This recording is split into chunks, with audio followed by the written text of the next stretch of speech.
Yeah, actually, I would like to start before the Q&A part.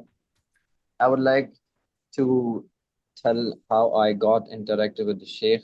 So I Yeah, yeah, was please.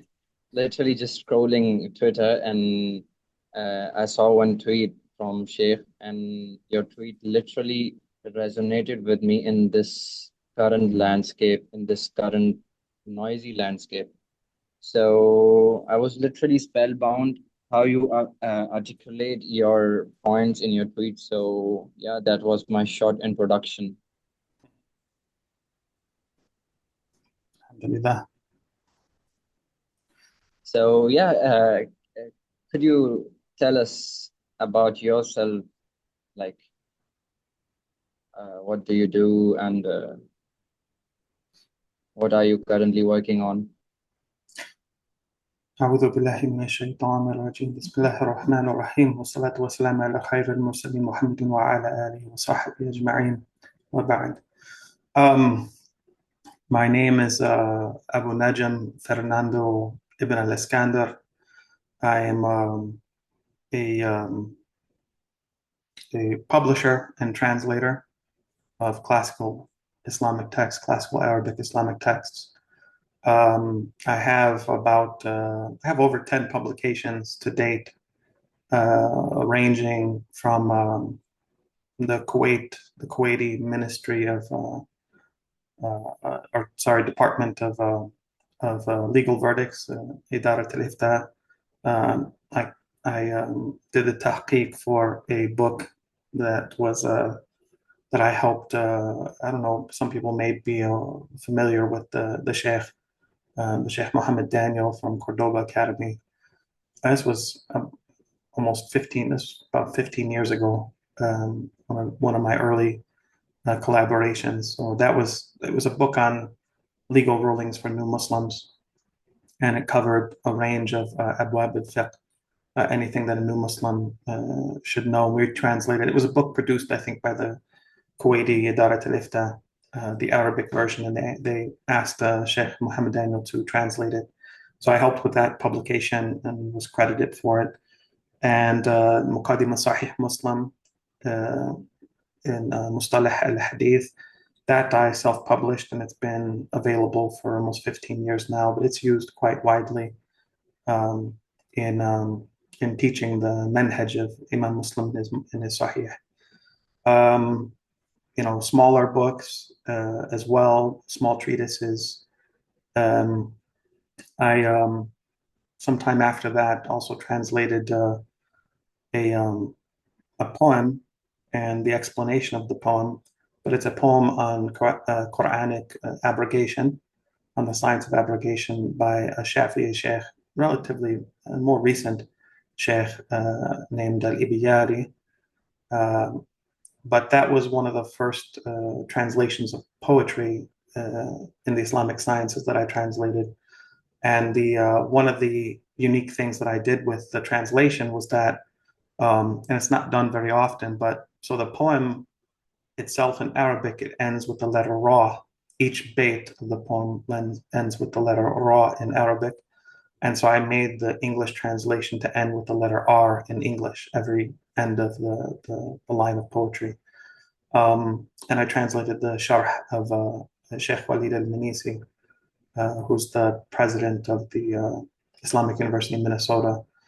And right now, I'm currently working on a translation of ألفية السيوطي في علم الآثار. So on the thousand line poem of Imam Suyuti, Jalaluddin Suyuti, rahimahullah, in the science of hadith. I also translated in Usul al-Fiqh, which was a book I did for an institute in Canada, an Islamic college. That was taught by a sheikh from I believe he taught at al-Qura, but he taught the book that I translated. We kind of worked together somewhat on it.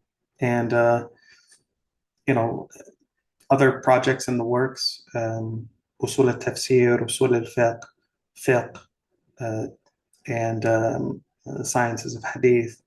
I got I did 2 years of my bachelor's degree in the School of Natural Resource Management at the University of Michigan in the United States. And then I finished my bachelor's in Islamic studies with the Islamic University of Minnesota. I finished my master's degree with them as well, in a Master of Arts in Islamic Studies. And I'm currently working on a doctorate degree from the Islamic University, although I haven't been, it's still working on my thesis, what the outline and what the project will be. But yeah, so translations, mm, doctoral student, and I live here. I live in Mexico. A lot of people think that because my profile on Twitter shows the United States, that I'm in the United States. So I get a lot of grief from people thinking that, believing everything they read online. But no, I've been living in Mexico for over 20 years now, and have raised my kids here, have my family here, and most recently I've been going back and forth from South Africa, helping them get a Sharia court started there. I was a member of the Shura Council for the Sharia court uh, for the interim, helping them get it running and started. And then I was going to teach at a madrasa there, tafsir and fiqh, but that's been put on delay. It's been delayed, those plans. So in the meantime, I'm working on a couple of apps with some developers for Arabic translation. Uh, maybe we're also working on putting together an online madrasa as well. I received ijazat from several senior scholars around the world today, as well as the athbat from them as well. So I received the entire catalog of ijazat from a number of scholars. And so my ijazat run like in the thousands for there's probably not a book in any of the Islamic sciences that a major text that I don't have an ijazah for. So um, yeah, alhamdulillah, it's been a long journey. I started teaching myself the Arabic language back in 2004 here in the mountains of Mexico.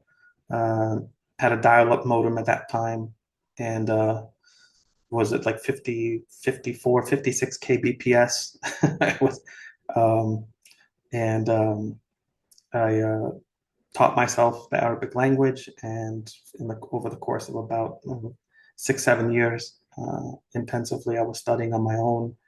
Then came across some online lessons and came across some mashayikh when internet technology improved where I was living, and I was able to connect with some other students and mashayikh and proceeded from there with my studies. And around 2017, 2018, I started attending Islamic University. So, um, and since then, I've been studying formally and with mashayikh through telephone calls, WhatsApp, that kind of thing. But don't travel much and spend most of my time here uh, in my personal library.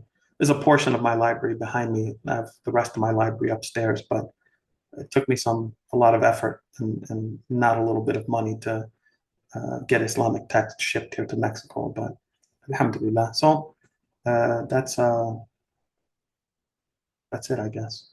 Don't want to spend too much time on it. That's amazing, Sheikh. May Allah give more barakah in your